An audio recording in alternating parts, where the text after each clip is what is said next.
up, YouTube? My name is Lexi. Welcome to my channel. In today's video, we are going to be discussing Tyler and Ashley from Love is Blind. If you haven't heard, these two are finally done.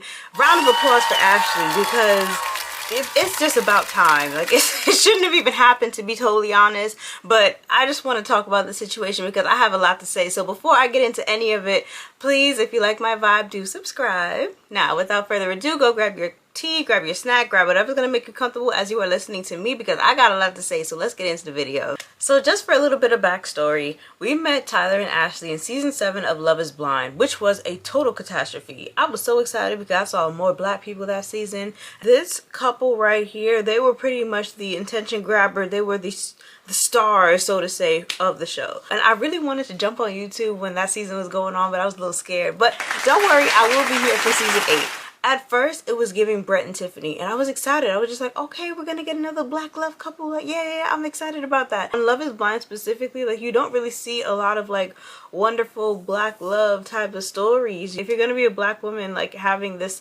adventure, we want you to be handled with care, you know, because you are that girl. Like Ashley, imagine Ashley. Ashley is one of the, like, she was stunning. As soon as we saw her on the screen, I was just like, wow, like, she's very pretty. I just wanted to see good things happen for Ashley. At the end of episode 6, because we got the first 6 episodes, Storytime with Ricky just came out of nowhere and just blew up the whole situation, blew up all the tea, blew up the fact that he got kids, blew up the fact that these two got married. I was very upset that she spoiled that for us. You know, let us have a little bit of mystery. Let us have something because you're already ruining this so quick and so early into the season. So Storytime with Ricky, she's in communication with the grandmother, who basically is the mother of the children, and she's giving her all of, like, the backstory, all the information. So now Storytime with Ricky teams up with Jessie Woo. And if you know Jessie Woo, like, this combination was a time. It was a time to be alive. So now the show basically goes from being this love story for all these other couples to really us focusing very heavily on Tyler and Ashley to see if she finds out the truth, to see if she was bamboozled, how did she get into this situation. So now we're all invested. Episode 9, he finally sits her down and, like, he tells her the truth about the fact that he donated sperm to a friend to help a lesbian couple have a baby. He says, oh, like, you know, I don't know what they look like, kind of like he hasn't seen them, he wants nothing to do with that family.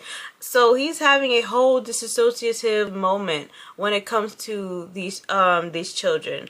I'm listening to the story and I'm just like, off rip, I mean, without me knowing the information from Storytime with Ricky, that is the first red flag, because I'm just like, well, why isn't that something, like, if it's something that you're proud of and if it's something that you did to help out a friend, that was beautiful, why would you not tell her in the pod? So now that is already showing me right then and there that Tyler is not a man of integrity. From that moment right then and there, she should have left. There's certain things that are just not gonna fly. After much reflection, I want to share that Tyler and I have been separated for several weeks and have now made the difficult decision to end our marriage.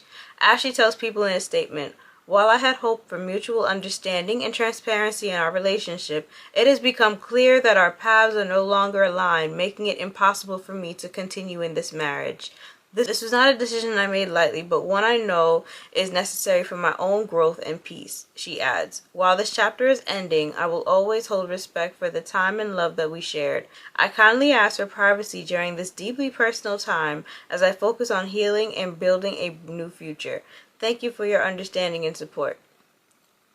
Baby, we are not going to give you any of that privacy. I was rooting for you! We were all rooting for you! How dare you! She came up on that reunion and she said, who do you think has more information, the internet or me? Who has better insight on what's going on, social media or me? I don't owe anyone an explanation. Ashley is a good example of, like, why women sometimes don't tell their friends that their man is cheating on them. Imagine a year you've been with this man and, you know, everything is going relatively smoothly and whatnot, and then all of a sudden you get online and you're finding out all this information about your husband. By the time the reunion airs, we find out that this man didn't have a place to live. We find out that this man was not really, you know, on the best terms in terms of work. We find out that this man is like thousands of dollars in debt to other people, and most importantly, he is like in $30,000 in debt with back child support for these 3 children. Also, Tyler had the audacity to come and say that, you know, Ashley She doesn't really look like anybody that I've ever dated or whatever, but she's really nice. Squabble up, squabble up.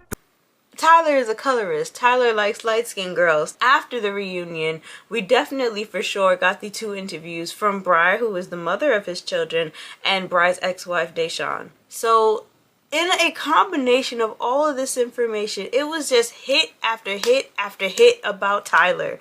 And my girl doubled down, tripled down, quadrupled down. She just said, I'm sticking beside him. I'm sticking beside him. That's my man.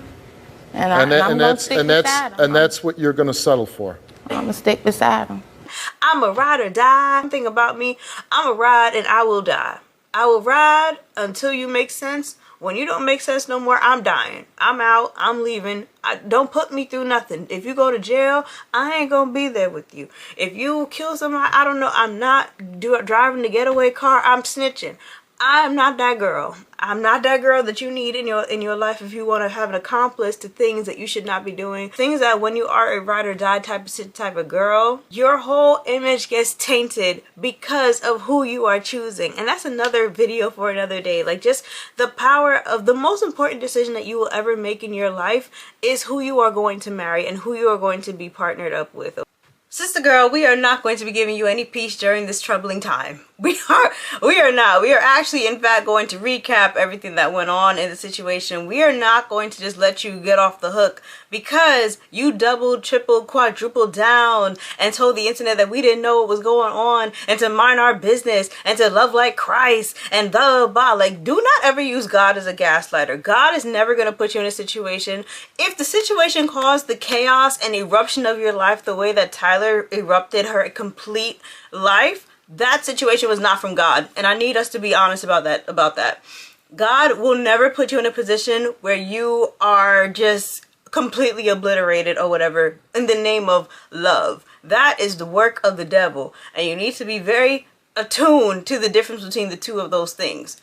We saw Ashley run from platform to platform, doubling down on Tyler's decision to abandon his children. Being a deadbeat father is just about the worst form of a life form that anybody could ever be. Like, why would you defend that? You defended it, you married it, you have sex with it. Like, that is the worst, or that is the absolute worst type of person. On top of you aiding and abetting in that kind of situation, you yourself are a product of somebody who did not grow up with their father. I don't know if she has one of those ideas where she's just like, well, it happened to me and I'm okay. But these are young children, very young children. They need their father. They need their parents to be on the same page. Like, they need to be raised properly. Both of them, Tyler and her, are products of fatherless homes. And you want to impart that. What is wrong with you? What I want to know more than anything is, what was the straw that broke the camel's back? Like, what was the thing that made you say, you know what, this is it? Ashley didn't give a damn about that man's children. In Ashley's mind, those children did not exist. They had nothing to do with her. She was ready to build her home and her white picket fence and have her own kids, and that was going to be it. Those were going to be the only kids that Tyler recognized. Like, the two of you consorting against Bri, crazy.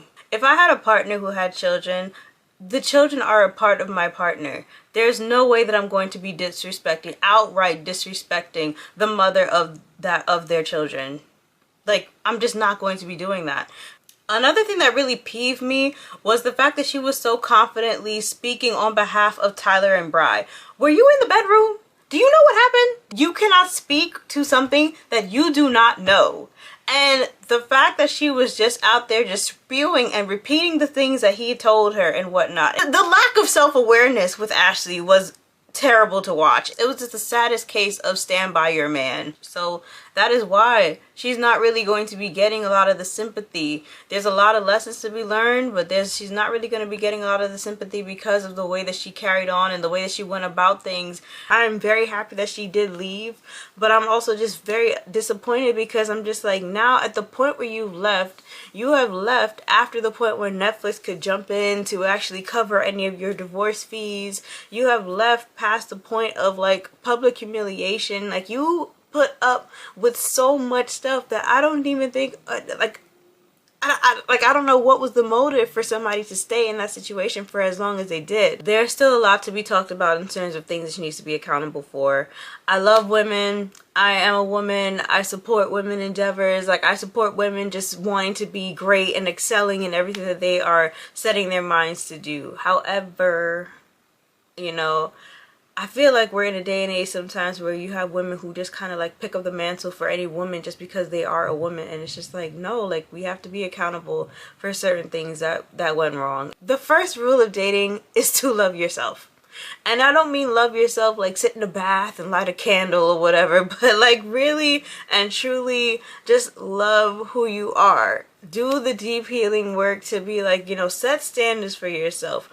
If you love yourself, there is just some things that just automatically do not align with that, and you are so quick to cut it out of your life. Like, when you love yourself, you're just like, you know what, I respect myself, I value myself. The things that you want in a partner, give those things to yourself. This woman was dating out of desperation.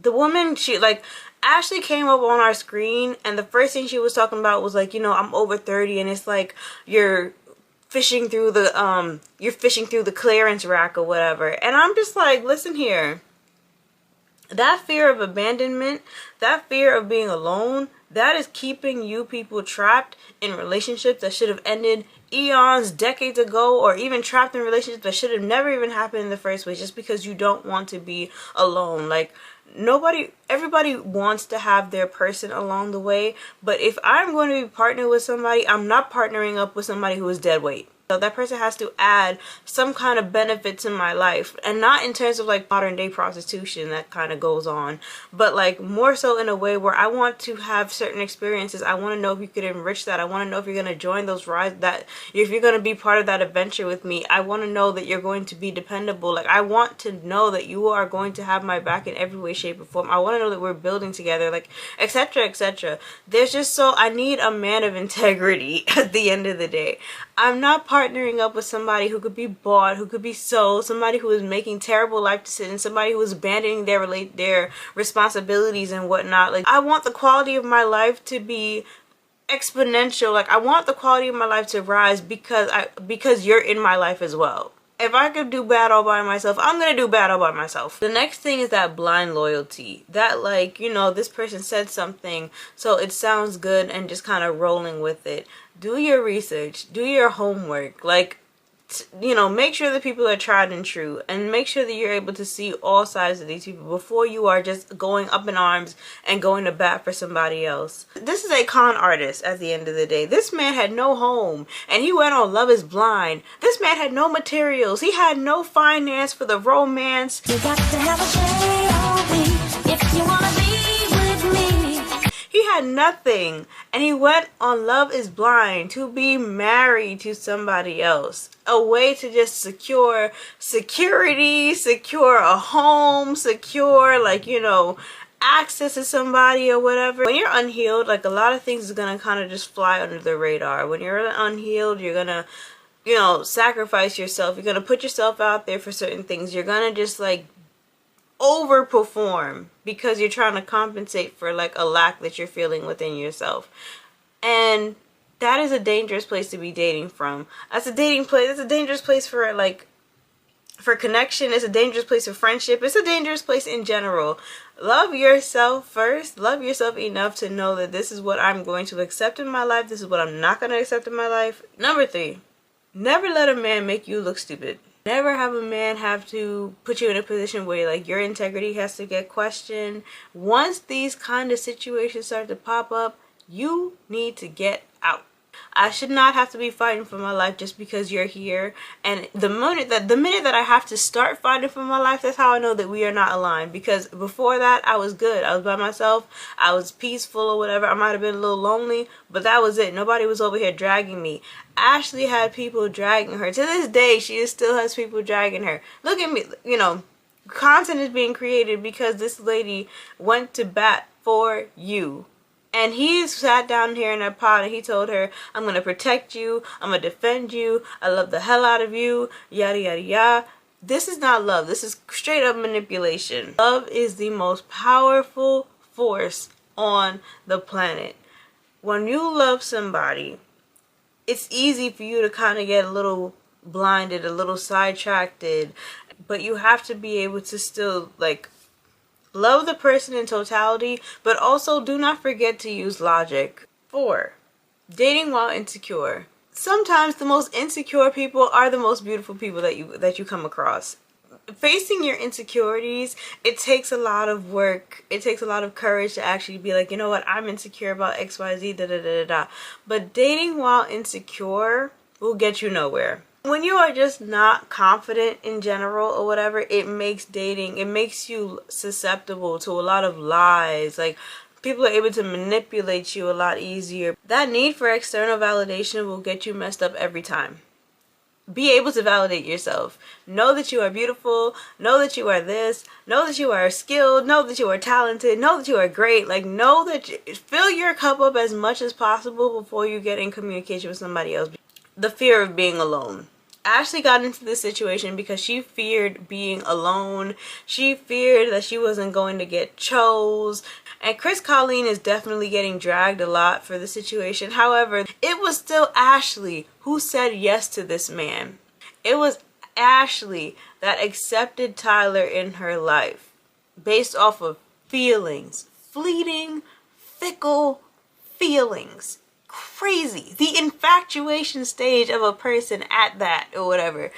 She accepted the bare minimum from somebody just because she did not want to be alone. And because she didn't want to be alone, she didn't want to hear the truth of the situation. Bride tried to reach out to her to let her know about the kids, the truth about the situation. She didn't want to hear anything of it. She was upset because her moment of like shine and love and, you know, being on TV for this wonderful relationship or whatever. She was so mad that that moment was being tainted by all of this news and all this information that was coming out that she didn't even want to acknowledge Bride, the mother of these children, you know. She didn't want to even acknowledge the children themselves, calling them those kids, sperm donor babies. Like, that was very insulting and very nasty to hear Ashley refer to another woman's children as that. Like, that was, and technically these are still, technically, biologically, these are your stepkids. Like, you know, what was the situation going to look like? Were you going to have a baby with this man and all of a sudden you just felt like, you know, your kids were going to be prioritized higher because you are his wife? Like, I hate women like that. Like, don't put yourself, girl world is a whole nother video for another time, but girl world, that's one of those girls that have that like entitlement hierarchy kind of like mindsets or whatever. It's just like, well, I'm not going to look out for you as a fellow woman or whatever. I'm looking out for myself, and I'm married to this man, and therefore whatever we create is going to be substantially better than you or whatever. I want every woman to understand that it is better to be alone than to be misaligned. Misaligned relationships will cost you every time. Being so male-centered that you just place marriage on like this pedestal. Marriage is a beautiful thing. My parents have been married for 33 years. You know, like, this, it is something, it is aspirational. You want to be with somebody to spend, you want somebody to spend the rest of your life with. But it's not beautiful to center marriage to the point where you feel like you are just inadequate without being partnered or without being married to somebody. And that is exactly why Ashley ended up in the situation that she ended up in. She said that she didn't believe in divorce. If you do not believe in divorce, that means that you are dotting your I's and crossing your T's for the potential person that you're going to partner up with. You are making sure that this partner is the absolute top tier best candidate for yourself. The wrong person will lower your stock, and that's exactly what Tyler did to Ashley. I don't know if they did a prenup or whatever. I really feel like people that go on Love is Blind specifically, they need to, before they just run off into the sunset, they need to be signing prenups, because we don't know these people. Like, Freddie from the, I don't know if y'all watched the UK season, but Freddie had the right idea talking about let me get a prenup or whatever, because you don't know these people from a can of paint. They went and they did an application and they just put them on TV to come and be with you. We don't know these people, and Love is Blind particularly, like, they have a bunch of cases with previous contestants or whatever that are going through it. So before I do anything and before I join asses with somebody, I am most certainly getting a prenup on anybody who I'm pairing with on this show. That's all I have for this video. Let me know your thoughts on everything that went on with Tyler and Ashley. Are you happy that they're divorcing? Are you happy about what is going on? Are you like sad that they're splitting up? Like, let me know your thoughts. And I will see you in the next video. Mwah. Take care.